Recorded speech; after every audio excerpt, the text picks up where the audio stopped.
Yeah. I know it's beeping. It's not because of the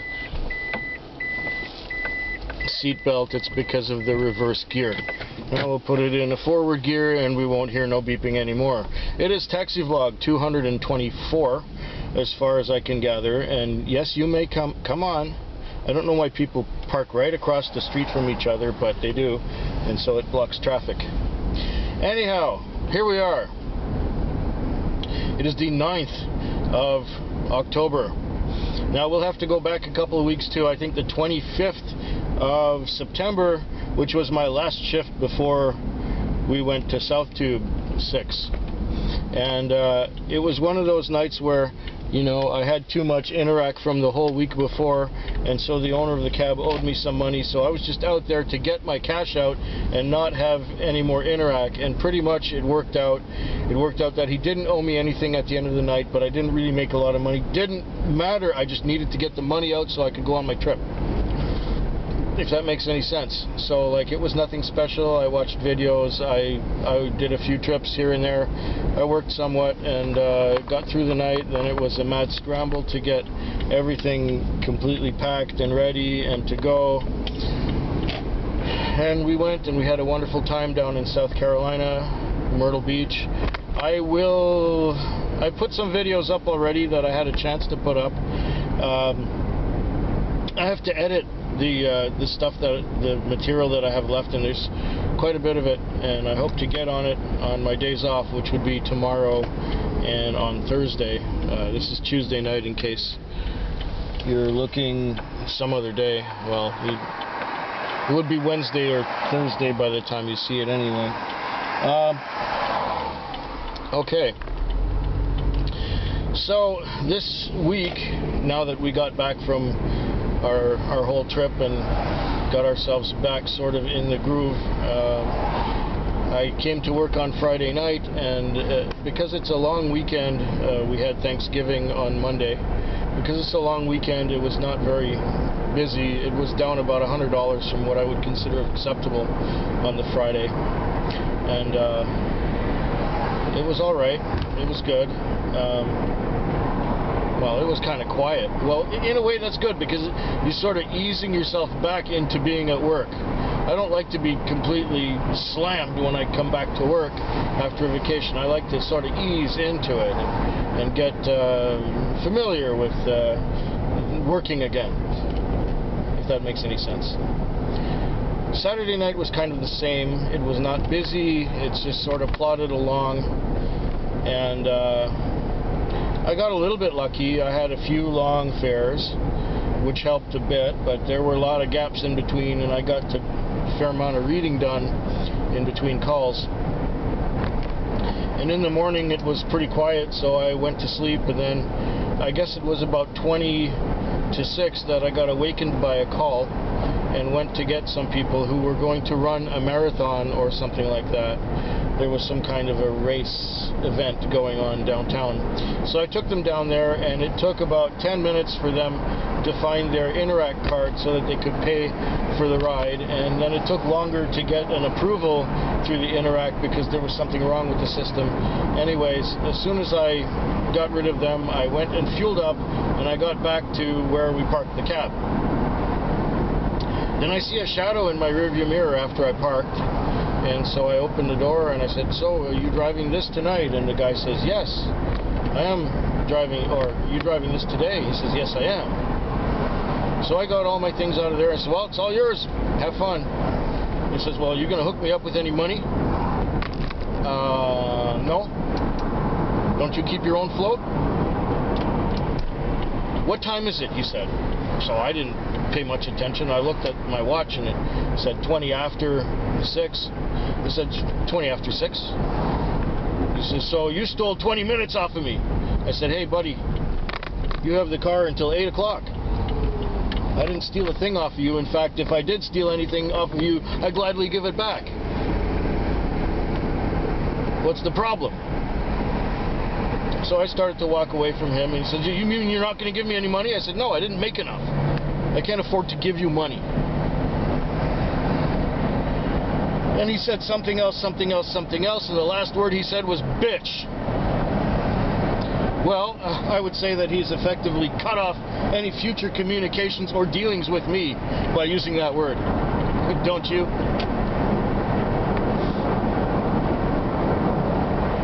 These freaking hothead kids, because they're taking a course in college, they think they're superior to everyone else, who they don't even know.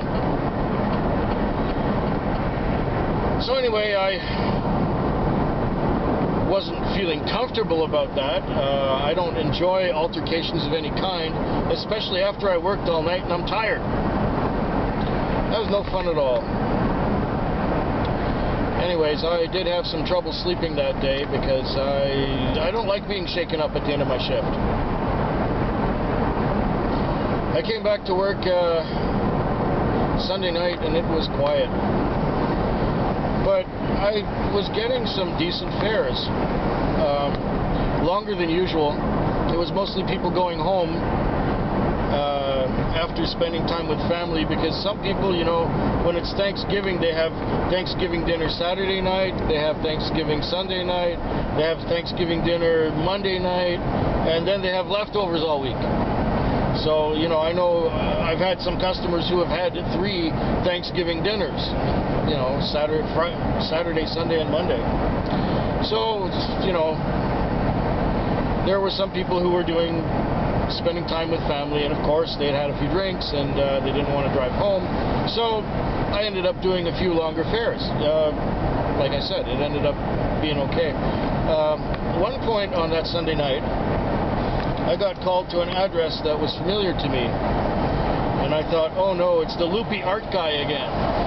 Do you remember the Loopy Art Guy? I think I mentioned him a couple months ago, where he sort of like patronizes this native artist who does native paintings of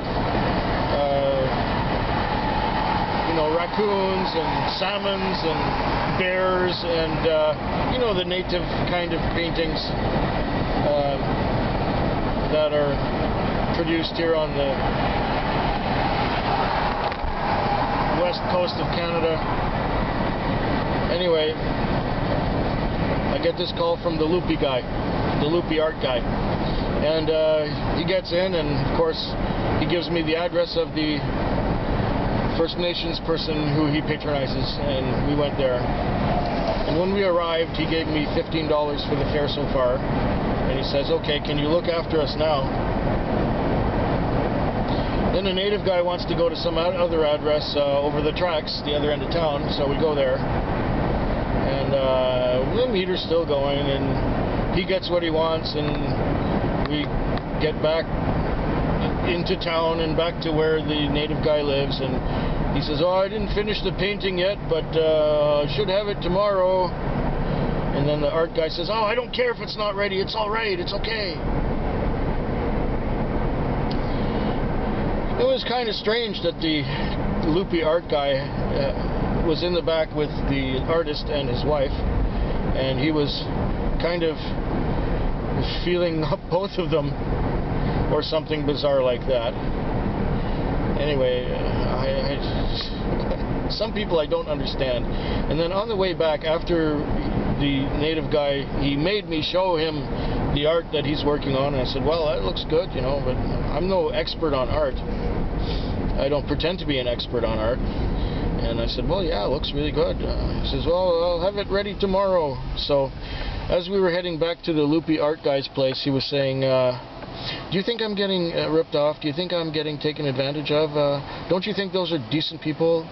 Don't you think they're okay? And I say, well, you know, it's a native guy who's using your money to buy drugs so that he can finish his painting.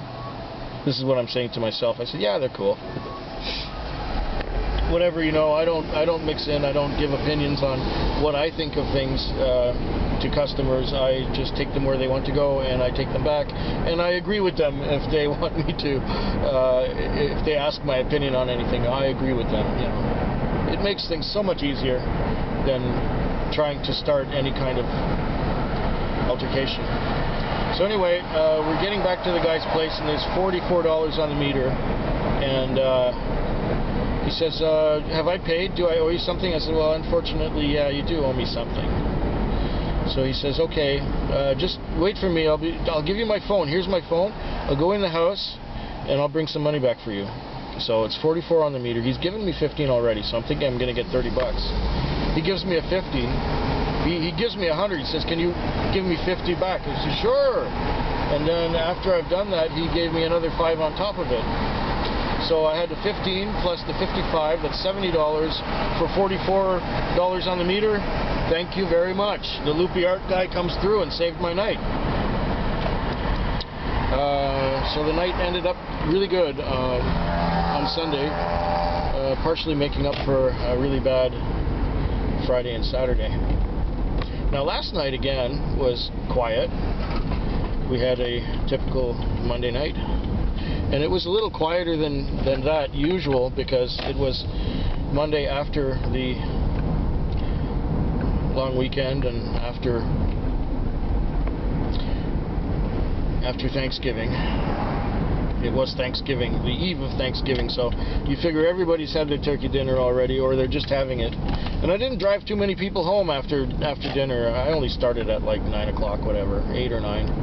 And it was quiet and quiet and quiet, and it ended up that somehow by 1 o'clock or so I had my lease on. Then I had a couple more fares, and at one point I even fell asleep and got awakened at 4 o'clock to pick someone up. And when I got there, it was a 2-car order, but the people said that they had only called for 1 car, and the other car was there before me, so yeah, fine. I said, okay, fine. Take your fare. Go ahead. Have fun. Have a good morning. Blah, blah, blah. So I went back to where I was sitting before, and I sat there, watched a couple YouTube videos, and what happened? I got a call. Just an anonymous call, but I kind of knew this call goes out every 2 or 3 weeks or whatever, and it was a good one. It went to the airport for, I think it was $45. He gave me 51 on a Visa card. That was good. And I had a feeling before I even got that call that guy was going to call. Isn't it funny how that works? So then just coming back into town, I was talking to my mother on the phone while coming back into town, and I went back to the spot where I usually sit to watch some YouTube videos. I had about half an hour left of my shift, and there's a pedestrian, so we'll stop and wait for him to get across the road there. Okay. And I hung up the phone with my mother and started to look at a couple of videos. No sooner had I watched maybe, 2 minutes into one of Monica's videos, and what happened? I got another call, and it ended up being another run to the airport just at the end of my shift. And I got back into town just so that I was 10 minutes late parking the car, but there was nobody waiting for me. I'm thankful for that because I did not want to face that son of a bitch kid again, I really, if somebody calls me bitch, that's the end of it. There is no association between you and me. Sorry, you killed it. You had your chance. I prefer people, treat me with some respect. Not that I deserve a hell of a lot, but at least some.